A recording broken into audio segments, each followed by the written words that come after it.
Ang saya. Isang barangay na labada, puro mancha pa. Goodbye, pahinga. Mommy, isang laba lang yan sa Pride Bar Blue. May powerful stain-away enzymes na malupit sa dumit mancha. At di masakit sa kamay.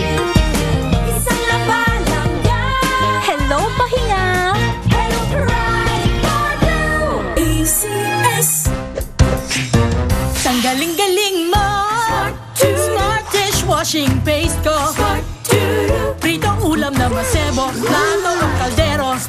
Tanggaling for everyday. Ganyan pag smart ang dishwashing paste. May double tanggaling formula. Tanggal ang sebo, tanggal ang bakterya. Pahit para walang bahid, linis fantastic sa metal at plastic. Number one ko to. Tanggaling-galing mo. Smart dishwashing paste. Magbago man ang panahon, doon kami sa gawang Peerless. Champion, mula sa baretang pangmatagalan, purong powder. Hanggang sa mapulang liquid detergent.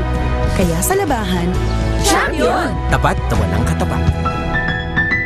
Healthy Minute, hatid sa inyo ng MX3.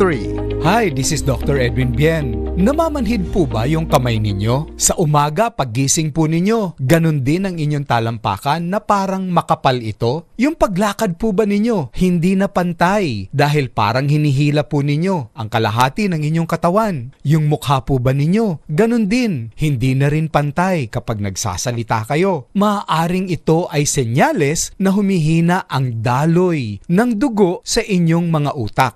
Naaapektuhan ang ating mga ugat. Ito ay tinatawag na neuropathy. At kung ito ay patuloy na mangyayari, delikado. Baka mamaya may nagbabara na po na ugat sa ating ulo. Iwasan po natin ang mga pagkain na maaaring maging dahilan ng pagbabara. Iwasan din po natin ang tayo ay nagbibilad ng matagal sa initan. Iwasan din natin ang sobrang napapagod tayo at tayo ay dehydrated na. Ang lahat ng ito ay tinatawag na stroke noong araw or brain attack sa ngayon. Alagaan natin ang ating mga utak. Nag-iisa lang ito Kailangan padaluyan ng maganda ang dugo dito. And of course, bukod sa inirereseta ng inyong mga doktor, maaari po ninyong isabay ang pag-inom ng mga suplemento at kung mamimili rin lang sila ng kanilang suplemento para sa akin, ang isang natural supplement gaya ng MX3 na hango sa balat ng mangustin or pericarp ay isang magandang choice para sa kalusugan. I-try po ninyo at available na ito sa merkado. At syempre, sinasabi nga, galaw-galaw, baka may stroke. Muli, this is Dr. Edwin Bien. Let us all stay healthy.